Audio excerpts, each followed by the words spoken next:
H.P. Lovecraft's cosmic horror defines Yog-Sothoth as a boundless outer god, an entity coterminous with all time and space. Merely perceiving it is enough to shatter human sanity. In Robert E. Howard's Prehistoric Hyborian Age, we find Yog, a localized deity of cannibalism, worshipped by savage flesh-and-blood cultists. The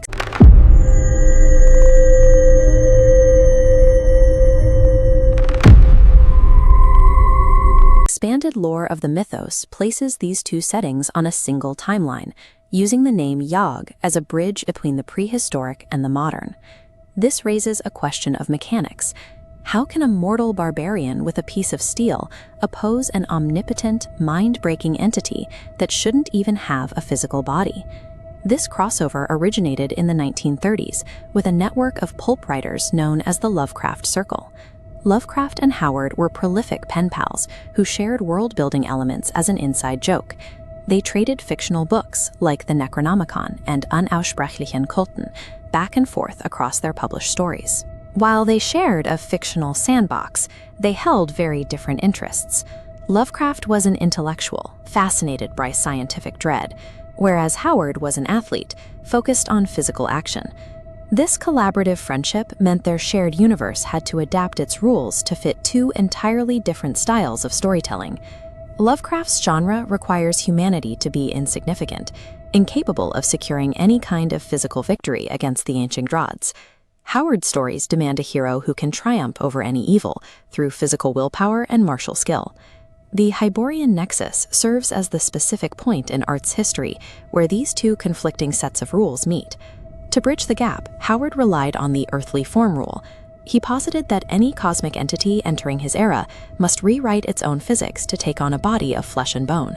Forcing a cosmic entity into a physical form provides the hero with a target. The god ceases to be an abstract concept and becomes a creature that can be killed. This mechanic explains how a cosmic mass like Yog-Sothoth compresses down into a tangible focal point like Yog. The untouchable madness found in Lovecraft's work is replaced by Howard's physical avatars, creatures that can be made to bleed. Later pastiche authors and comic books formalized this connection, identifying Yog as a direct physical manifestation of Yog-Sothoth to unify the lore. The cosmic threat had to be materialized so it could be solved with a sword. Within the broader Cthulhu mythos timeline, the Hyborian Age acts as the designated action hero epoch. Howard used the same ancient evils as Lovecraft, but he shifted their narrative function. These physical monsters provide the necessary friction to prove a human's strength.